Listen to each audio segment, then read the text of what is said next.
Welcome back, everybody. This is Todd Sylvester with the Todd Sylvester Inspires Belief Cast. Thank you for joining us.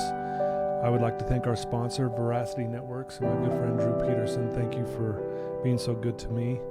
Also like to thank all the listeners. Thank you for being a part of this each and every week. This is fantastic.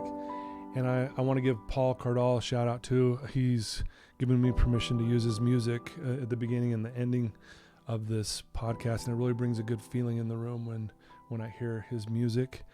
And I also like to thank all the guests that I've had on, and that's why this has taken off, because of the amazing people that I've had on. And today's no different. Today we're joined with Kimberly Giles. Thank you for joining us. You're welcome. I'm honored to get to be here with you, Todd. Thank you. Well, man, Kimberly is an amazing person. I've done a lot of research on her. I saw her on KSL several months back, and I was like, man, I love what she does and what she's doing to help other people. A little background on her: you're a sought-after executive coach. You're an author and a speaker. You're president and founder of Claritypoint Coaching Academy, which we're going to hear more about, and a popular media personality. I mean, again, you've been on everything. And what's really cool is that you were named one of the top 20 advice gurus in the country by Good Morning America back in 2010. That's amazing in itself to be able to be in that position. You're the author of the book, Choosing Clarity, and I want to know more about that as well. Popular life coach. You've created a simple system used by thousands of people all over the world. You do books, podcasts, programs. You've reached over 4 million people worldwide. Like I said, you're a sought-after coach, and you've had over 400 articles published in newspapers and magazines, reaching people all over the world. I mean, the list goes on and on and on. You have a very unique way of making psychology, mental and emotional and social health simple and easy, and I love that. That's why I think I resonate with you, because it's got to be simple. It's got to be simple, or we can't use it, right? Yeah, exactly. Yeah. So, and there's so much more I could say about you, but I mean, that just paints the picture for our listeners, right? And we're so blessed to have Kim here today, and for her to come share a portion of her story, but then also some really good principles and guidelines for all of us to improve our lives with. So why don't we start with, tell us where you grew up, Kim, and a little bit about your family life. Yeah, I grew up here in Salt Lake. I'm the oldest of 6 kids, came from a great family, really great family. I've had a pretty average life, though there's been some challenges along the way. I've battled some chronic health problems my entire life that at times have been a really big challenge. But Todd, when you're reading all this stuff on my bio, I sound like, oh my gosh, this amazing person. But there's part of my story that I'm very ashamed of. Okay. And I don't often talk about myself, but on your show, I kind of want to get real with everybody that we've all got things in our life and our story that we feel shame around, that we carry and that have created the belief that you might not be good enough. Right. And to be honest, and this is really important for everybody to hear, every human being on the planet is battling a fear that they might not be good enough every day. Right. All of us. Yeah. Everybody. And I think that we learn it when we're small, because no matter how great of a childhood you had, every 5 minutes someone said, no, don't do that. Don't be like that. Right. Can't we hear a lot of that, this, right? And the message that comes through when we're really small is that you've got to be different than who you are to be enough. Wow. And then we go to school, and the first thing you learn in school is that there's kids smarter than you, more athletic, better looking, right? I mean, it's the first thing you learn that, oh my gosh, I really might not be good enough. Yeah. And junior high is the worst 2 years of everybody's life, right? Right. It's a minefield, right? When it comes to that fear. And I really wish as an adult I could tell my kids that you grow out of it. Yeah. But we don't. Yeah. I think as an adult, there's even more levels now on which I can fail. I can fail at work and relationships and as a parent. Yeah. So it just, we're all carrying this constant fear that we might not be enough. And so I'm known all over the world as this relationship expert. Right. and this is the story that I carry that I don't like to talk about. I've actually been divorced 3 times, and I'm currently single. Okay. So relationships haven't gone well, and I'm a relationship expert. Right. So that looks, it's really embarrassing. It's hard. I've had some very interesting experiences. I've had a spouse with mental illness that was an incredible learning experience. I've gone through some infidelity and real heartbreak and, things that were out of my control. But still, it feels like a lot of failure in that area to carry. And one of the things that has helped me, and I talk about this in all of my books and articles, is we've got a subconscious belief about life. And you either see life as a test or you see life as a classroom. Now, because of this fear of not being good enough, most of us have kind of been programmed to see life as a test. We feel like our value is in question all the time. Yeah. And every mistake kind of docks that value and makes us feel less than other people, right? Yeah. And so if life is a test, you're not safe. You can fail here. So one of our other options is to view life as a classroom. And in a classroom, your grades are not on the line. This is learning time. Remember back in elementary school, if the teacher was teaching, this is not a test. This is learning time. You might have problems to solve. Right. But if you get some wrong, they don't affect your grade. Right. They just are helping you learn, and you can erase and try again and erase and try again. And we have the option of seeing life as a classroom. Right. Which kind of changes and takes the bite out of it, a little bit of the fear of not being good enough out of it. Yeah, it seems like when we were little, we loved school. I mean, because for that reason, we didn't feel like, oh gosh, I messed up on that. Now I failed the class or this or that. No, it's like I'm learning and I'm moving forward. But unfortunately, as we get older, things start to change where we are scored and the pressure starts to mount. And well, and I want to obviously talk more about that. But you did mention, you've been through some really hard times yourself. There's 3 divorces, and that's tough. And a lot of the things out of your control. But again, still going through this. Do you feel like, is that when you're coaching? Did you do coaching before that and everything that you're doing now, this relationship coach, or was it after, or was it during, or if you don't mind me asking? It was kind of after my first divorce. Okay. I found myself a single mom with 4 kids, no education, no work experience, no clue what I was going to do. Right. So one thing I had is I had spent 15 years reading every psychology self-help book known to man, worked on myself. And so I ended up finding an opportunity to get into coaching. Okay. And then going through these other hard things while you're a coach was an amazing experience because it helps you stay accountable to practice what you preach. Yes. And use the tools that you give your clients, right? Yourself. Wow. Which has been an incredible, wonderful experience. Yeah, and I'm glad you mentioned that. I'll never forget when I started doing what I was going to do. My mentor, this was like 30 years ago, he said, I'll never forget him. He goes, oh, it's good that you're going to go do that. He goes, but the hardest thing for you, Todd, will be to practice what you preach. And I knew that. I'm like, oh, okay. But as I went along, I was like, geez, am I doing these things? Do I need to be better? And I think, we kind of are coaching ourselves at the same time, right? Isn't that the beauty of coaching, though, is you get more out of it than they do? That's so much truth to that. Totally true. So one thing I taught my clients that I think is just valuable for everybody, I kept mentioning the word shame. Have you ever heard shame as an acronym? Mm-hmm. Should have already mastered everything. Yeah. That's one of my favorites because if you view life as a classroom, you can't have mastered everything now. We're still in the middle of class. Exactly right. And we've got to just take the pressure off us and let ourselves be students in the classroom of life with lots more to learn, just like everybody else. Right.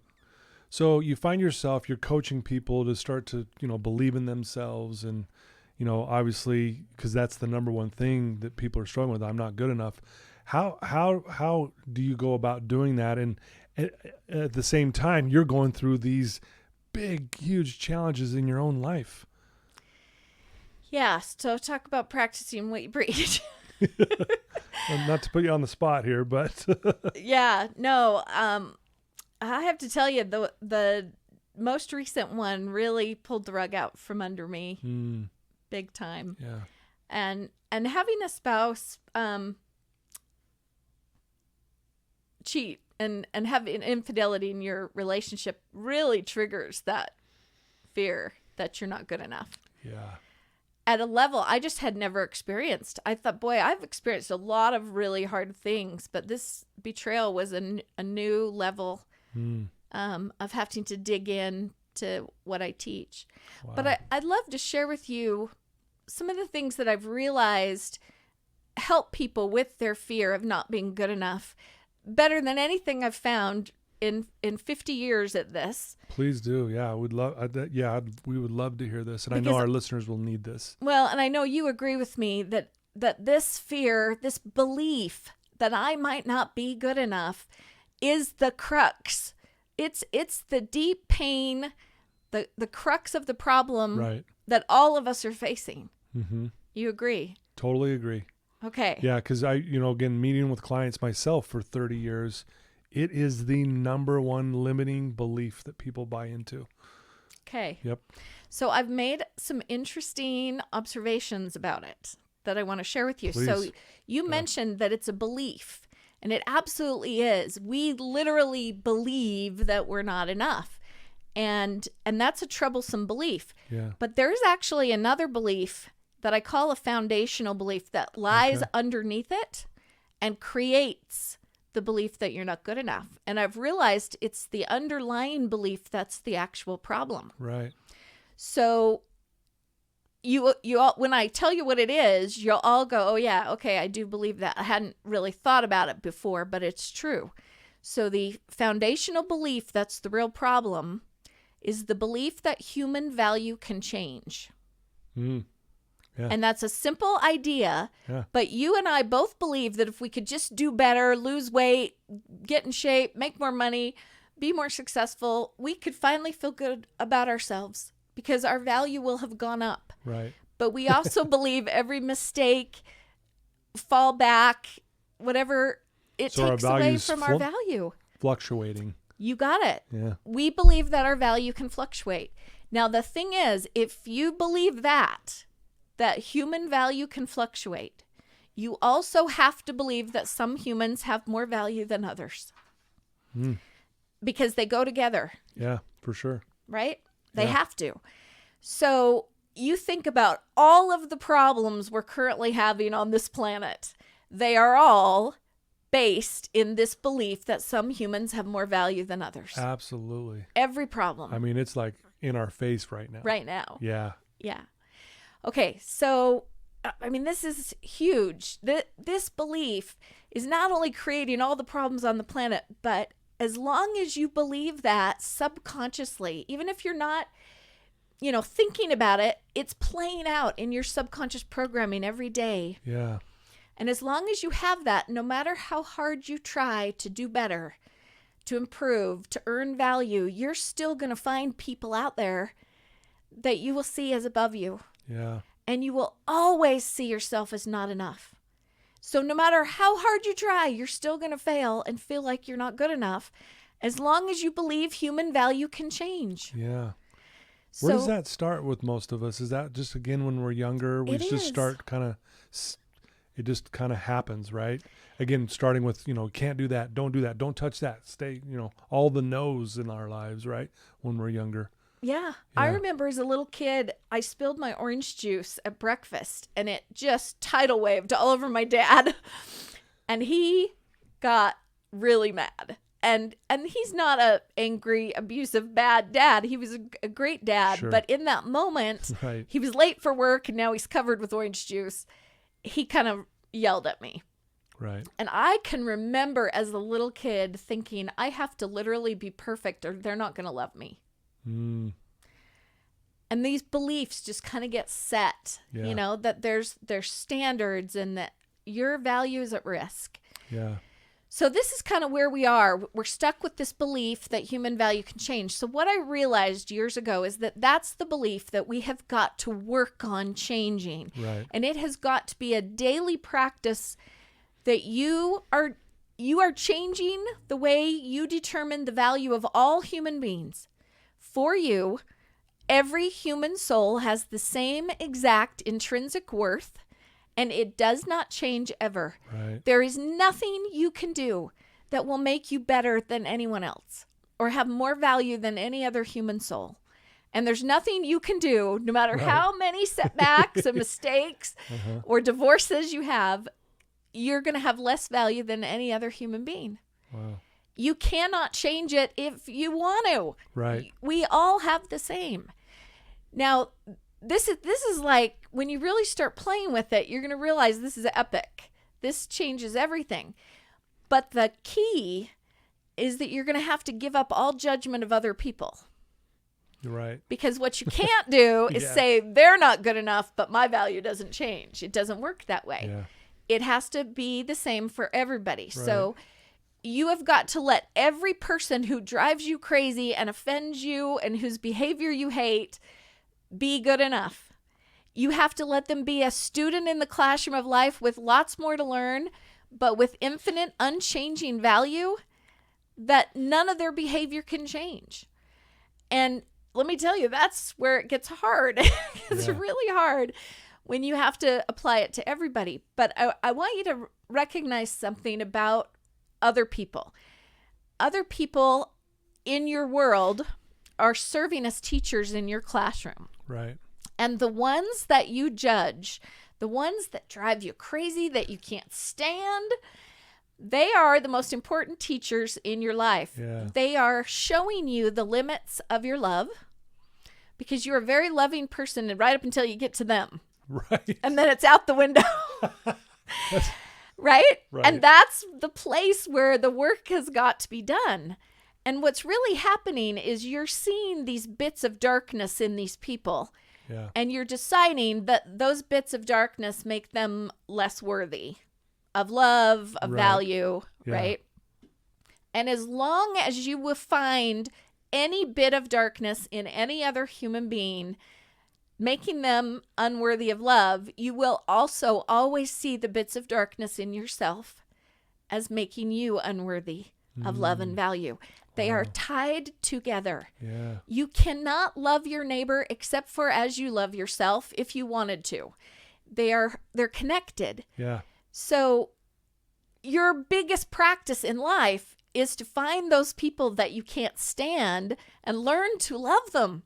Practice. Mm-hmm. Find a way to see them as worthy of love and value. And let me tell you, I have to work at this too.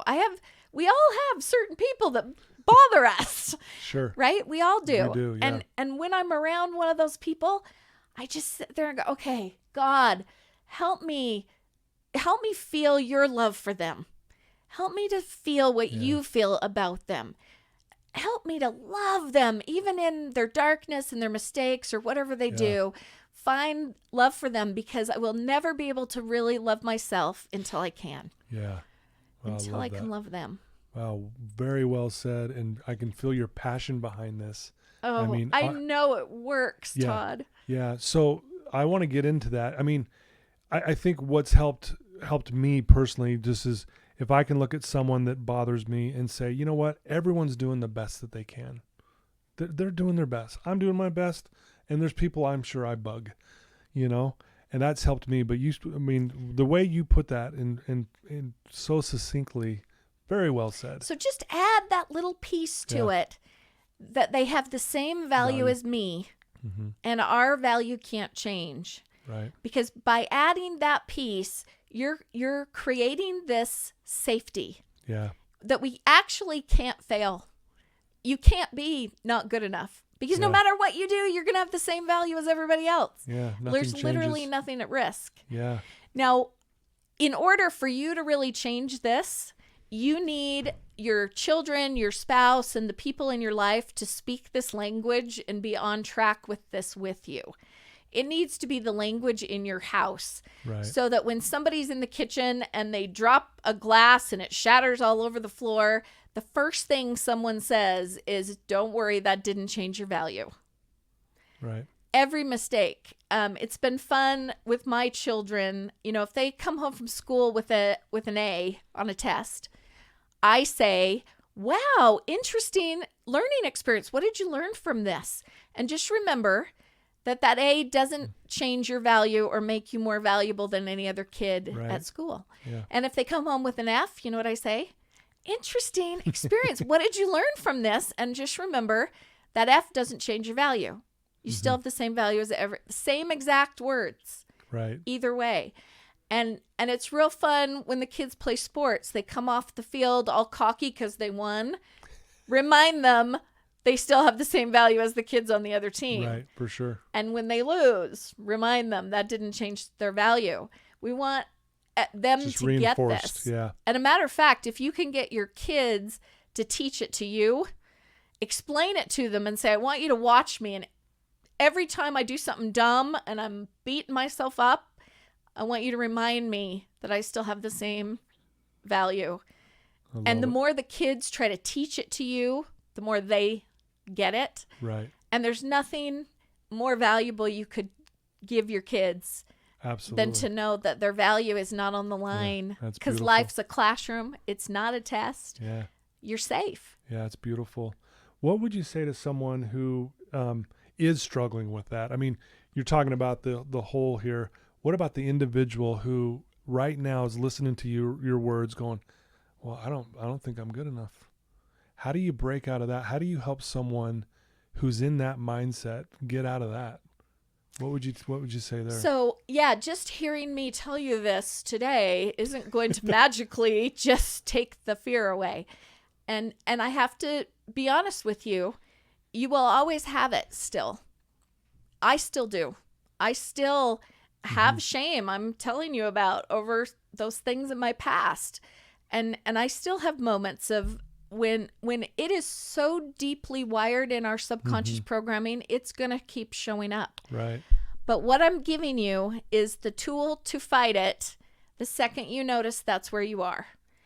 Because you do have the power in that moment to decide consciously that you have the same value as every other human being and that there is no ability to fail. Right. Your value is so infinitely unchangeable. You're not powerful enough to make yourself not good enough. You don't have that much power. Right. But you've got a tool now to use in those moments. One of my most embarrassing moments, actually many years ago, I did sales training. Okay. And my boss had this idea that we would hook up a phone on stage to the microphone, and I would demonstrate how to do a cold call on stage in front of all these people. Okay. So I was geared up. The phone rings. This woman answers. I started my thing, and the lady says, hey, just stop right there. You have the most annoying voice I've ever heard in my life. I can't even stand listening to you. Hangs up. And I'm sort of standing there on stage. Wow. and I made a joke about that's why they call it a cold call. Right. And I kind of covered. But as I walked off stage later, my boss said, yeah, your voice, you need to work on that. And I am backstage like, okay, I have an annoying voice and I just made a fool of myself in front of people. And the fear of not being good enough is just got me. Right. Right. And then you have your boss confirm it. But wow. I know how to get out of that. Yeah. I do. Yeah. And it took me a minute backstage to remember, okay, this is what you teach every day. You know, this was my classroom. This was a classroom experience that showed up in my journey. Yeah. That's all it is. It doesn't change my worth, my value. I still have the same as every other human being. Wow. I mean, you have the power, you guys. In any moment that you can consciously choose to see all human beings as the same, you can. and it works. Now, the interesting thing about that story is after I sat backstage and I got myself kind of rebalanced, that I was okay. This was just a classroom experience. My values set. I'm okay. You get yourself out of fear and you get your capacity to love other people back, because you can't do both at the same time. When you're experiencing fear, you're not enough. You're not safe. Your whole focus is on you and your feelings of not feeling safe. Yeah. You don't have anything to give anyone else. But as soon as you realize that your value can't change, that you're fine, you get your love back.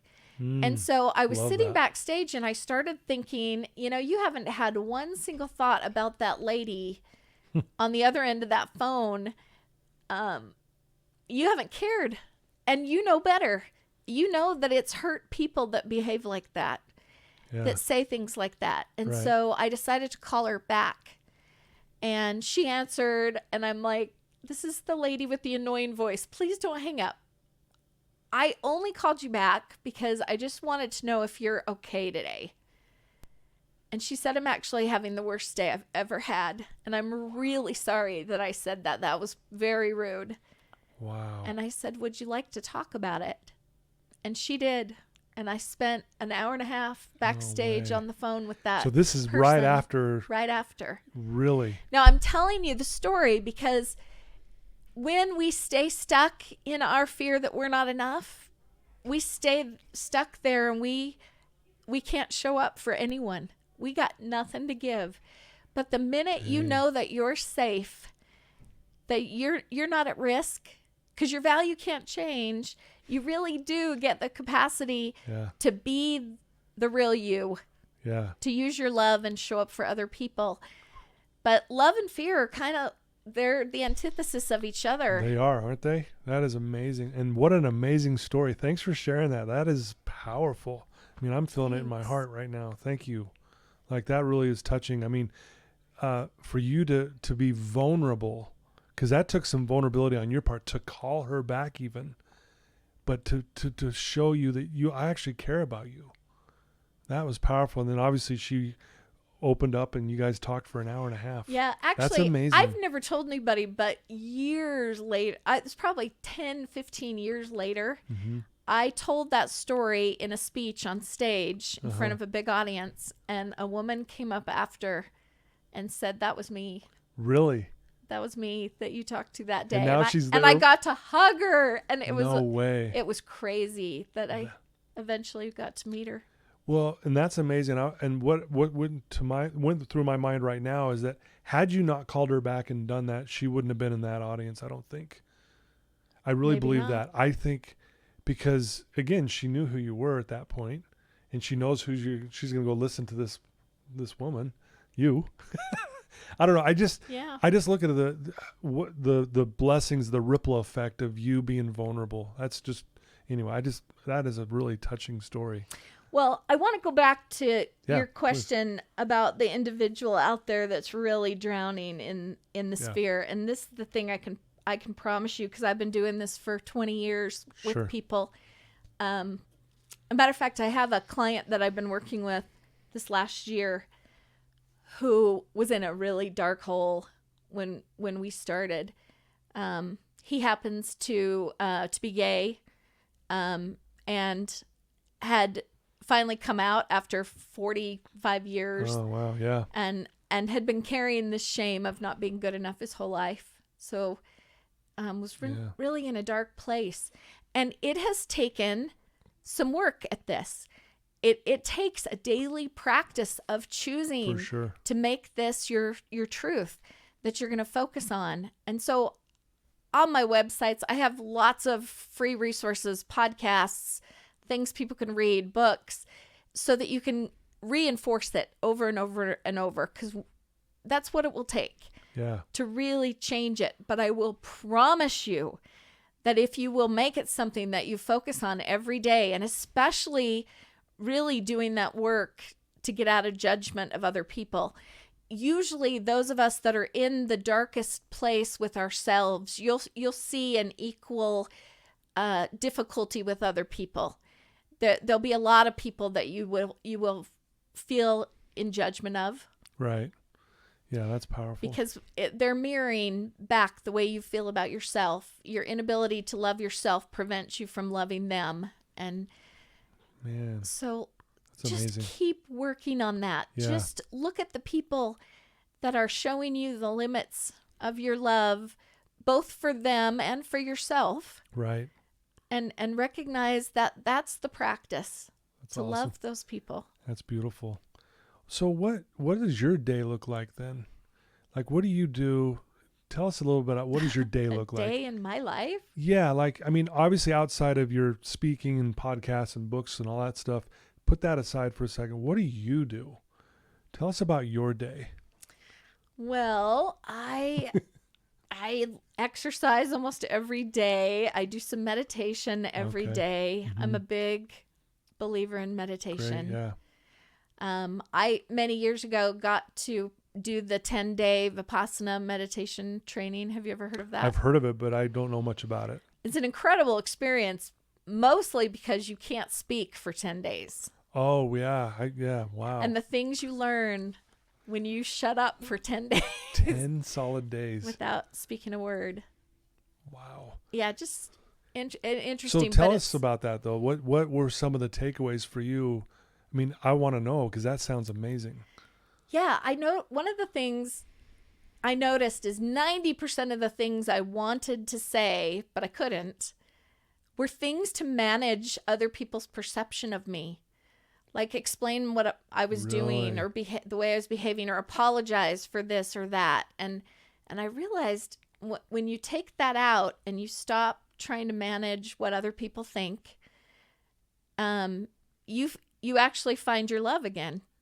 You find that you can focus on others and not be so worried about you. Wow. Were you able to write? Could you write letters during that time? No, you couldn't write or read. You couldn't write or read or speak. Wow. Yeah, it was. That and you meditated 11 hours a day for 10 days. Oh my goodness. I mean, just you doing that and saying you did it is amazing. Well, it was the hardest thing I've ever done. On day 3, I was making plans to hike out and hitchhike home because I didn't think I could do it. It was so hard. Oh my goodness. But yeah, so I try to make sure I have some time just for total peace, quiet during every day. I recommend that to my clients, to everybody. Right. For sure. Well, we mentioned in the bio in the beginning here that you have written a book called Choosing Clarity. Explain what does that title mean, first of all, and why choosing clarity, the simplicity, I guess, but tell us about that book and what that title means. So the subtitle is The Path to Fearlessness. Choosing Clarity, The Path to Fearlessness. So I describe clarity is the state when the fear is gone. The fear fogs the way you see things. You don't see yourself accurately when you're in fear. You don't see other people accurately. You respond to situations wrong because you're not really seeing even the situation accurately. Yeah. And so in my book, I teach you what we talked about today, but also how to get out of some other core programs of fear that drive you. And my clients never get why we call it clarity until after they've been working on it. Okay. And the fear has lost its power in their life. And then they realize, oh my gosh, I really can now see myself accurately and other people. And situations, I see what's happening instead of reacting with all this emotion and being offended and defensive.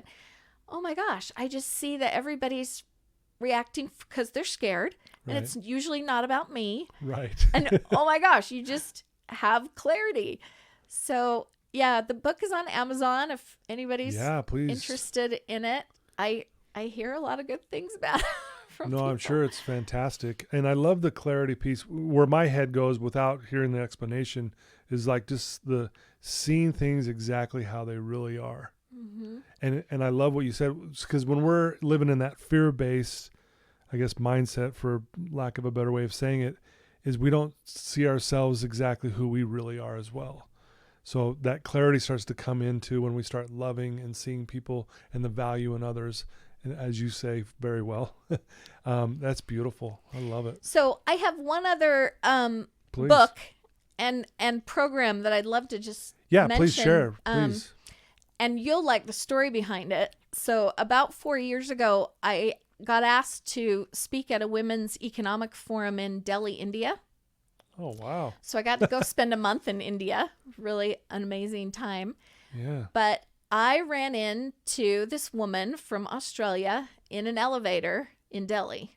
And the most random thing you could have ever imagined would have happened. But what I didn't know is the night before at midnight, she'd had someone knock on her hotel room door. And it was this little old woman from Kosovo. And this lady said, I had a reservation at the hotel, but they've double booked. And so I have nowhere to sleep. Could I sleep with you? And Nicole, the lady from Australia, is like, well, I only have one bed, but sure. Yeah. Come on in, sleep with me. So they wake up the next morning and the little old lady offers to do a coffee reading and read her fortune in her coffee cup, basically. Oh, yeah. Uh-huh. And she tells Nicole, you're about to meet your perfect twin and you're going to move to Utah. And she's from Melbourne, Australia. And she's like, well, oh, thank you. That's really weird, random. Right. And she left that experience and walked down the hall and got in the elevator. And I was in there. And I said, hi, good morning. And she said, you sound American. Where are you from? And I said, Utah. And she said, I think we need to talk. Well, 6 weeks later, she moved to Utah. No way. And she became an employee of my company. And we together realized that some research that she had done and my program fit together perfectly. Yeah. And what ended up coming from it was a program we call the 12 Shapes. And I don't know if you come across it at all. I have not. Okay. Sorry. So it looks like a personality test or a personality quiz kind of thing. But what's interesting is it's not based on personality at all. It's unlike any people science you've ever seen. And so on my website, 12shapes.com, there's a quiz you can take to find your shape. But what your shape is actually based on is what you fear most at the subconscious level and what you value most. And what you value and what you fear are actually the drivers of your behavior. If you want to look at addiction or any kind, your relationships, how you're behaving in all these areas of your life, they are all absolutely tied to what you value most and what you fear most. Wow. So find your shape. It's free. You can take the quiz. You can read and learn all about yourself. And it has done so much for me when it comes to my fears of not being good enough to find my shape. Okay. Because I'll go into a room and I'll see these amazing women that are good at this or beautiful or fashionable or they've got this talent or that talent. And I think, oh, I don't have any of those things. But when I found my shape, I realized, oh my gosh, this is who I am. And I don't have to be all those other things. Yeah. They're different shapes. They're not like me. And I've got this magic that is I'm an arrow in the 12 shapes, but I've got this arrow magic that's my thing to rock. Yeah. And it's let me stop expecting myself to be like other people. Yeah.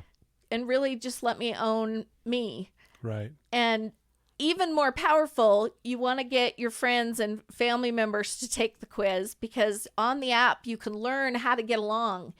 You can download free worksheets that'll tell you if your spouse is this shape and you're this shape. Here's all the tricks to making the relationship work. Okay. And all of that's free on that website. Okay. And it's 12shapes.com. Mm-hmm. Beautiful. Beautiful. Oh, wow. That sounds very interesting. I mean, I've saw it on your stuff, but I didn't know what it was exactly. So thanks for clarifying that. That's awesome. Yeah, it's really fun. Well, I know you're obviously a very busy woman. You're doing a lot of things. What are you currently working on? Like, is there something that you could share with us that like, here's the next thing I'm going to be doing or? So Claritypoint Coaching Academy, we specialize in certifying people who want to be a life coach and help other people. Okay. We do it a little different than most life coach training because we have an actual program that we teach you to facilitate with clients. So we teach you not just how to coach, but exactly what to coach. And this time-tested, proven program that we've been using is just incredible because it deals with the fears at the subconscious level and helping you change those. Sure. We've got some incredible tools that make it easy to change. And I just want to mention, we promise that if you're interested in getting coaching to work on your fear of not being good enough and your other subconscious programs, I will find you a coach that you can afford, no matter your budget. No matter if you even have a budget, we'll find you a coach who will work with you. I love it. But I do training and certification, and starting in January, we're going to have a new class starting in the Claritypoint program. We're also going to have a 12 Shapes coaching training program for coaches that want to use the 12 Shapes in their practice. Okay, right on. So those are some of the things we're working on. Sounds so cool, man. I want people to definitely check that out, and we'll get to that in just a minute here, where the people can reach out to you. If there's someone listening to this right now, and you've already shared some amazing stuff already, again, if you could give someone who's listening right now a challenge, who's struggling, just in this moment, they're like maybe in this dark moment, what could you tell them right now that could maybe help them break out of that? What challenge could you give them to kind of break out of where they're at currently? Something they could do right now. Mm-hmm. I think one of the most interesting exercises to do if you're really in the dark at this moment is to sit down and do shadow journaling or dark side journaling. Mm-hmm. So you've got all these thoughts that you're ruminating on in this place, and they have a lot of power when they are only in your head. They seem more real. Right? Yeah. And I want you to sit down and get them all out on paper. And especially notice the ones that sound like beliefs. The I am this, my life is this, people are like this, these beliefs. Because when you get them all out and let yourself go really dark, I mean, it's shadow side. Just sure. The very worst stuff that comes into your head, I want you to put it all on paper. Because once you get it out on paper and you have to look at each piece individually, they don't have as much power. We can see how false they might be. We can also see that a belief, it's not a fact. These beliefs are ideas that your subconscious mind's throwing out. They're not real. They're not facts. They're not truth. They're beliefs. And if they're beliefs, you can change them. Yeah. And so maybe take some time to rewrite each one of them that sounds like a belief to something that would be better for you to believe. Right. So I choose, instead of believing that I might not be good enough, I choose to believe that all humans have the same value and we can't have less. Right. Right. Love that. Yeah. That's a better belief. For sure. Now, can I prove either one is true? No. It's all belief. Yeah. There is no ultimate source that we can go to that tells us how the value of human beings is determined. Exactly. Right? It's all belief. So you can rewrite them and change how you feel, but that's something you could sit down and do right now. Right. Love it. That is great advice. Because I know, like I was telling before we even got on air, that there's a lot of people that listen to this who are in tough spots. So thank you for that advice. I think that's fantastic. And everything you've shared today is fantastic. I love it. I'm just like eating it up. Thank you so much. If someone wanted to reach out to you and they want to get to know you better, find out, learn more about your courses, your coaching, and maybe even ask you a question, what's the best way for them to do that? Yeah, they could drop me an email at coachkimgiles@gmail.com. They can call my office. You'll get my assistant, Tiffany, who is the most loving, most amazing human on the planet. And her job is to take care of every person that calls and find you a coach, find you help, whatever help you need. Right. She is waiting by the phone to do that for anybody that needs help, and she can set you up time to talk to me. Right. And then what was your website again? Claritypointcoaching.com is one, and 12shapes.com is the other. Great. Wow. Well, I encourage our listeners right now, please reach out to Coach Kim and get lined up. If anything, just go see what she's got to offer. And, obviously everyone can relate with your message today. Every single one of us. Like you said, we all struggle on some level that we're just not good enough, and that we think our value fluctuates up and down. And that was so well put and so well said today. And I'm so glad that you made it clear that that is a lie. It is so beautifully said. And I challenge my listeners to reach out to you. And then your book, Choosing Clarity, is on Amazon. They can check it out there as well. And they can follow my column on KSL.com every Monday morning. Yeah. There's a Coach Kim column on KSL. Awesome. Please do. And that's where I first originally saw you. And when I saw what you were doing, I mean, you and I are speaking the same language. We might say it a little different, but we're saying the same thing. And I want you to know I'm really impressed with how you carry yourself, and I can feel your passion. Thanks, Todd. I mean, just sitting here with you, I get a little excited. I know, but I love that because I'm blessed because I get to sit right in front of you and feel this passion. But I know the listeners were going to feel it as well. So thank you for taking time out of your busy schedule today. Thanks for having me. This was really fun. You betcha. Thank you. Well, listeners, there you go. I told you another amazing Belief Cast today, and with Coach Kim. She's amazing. Please reach out to her. Check out all her stuff. Reach out to her if you have a question. You can also reach out to me, and I'll pass it along to her for whatever way. But I want you to know that I love you guys, and if you are struggling, we are here for you to make anything we can to make it better for you. But we do believe in you, and there is nothing wrong with you. And you're good enough. You're good enough. Your value is the same as everybody else.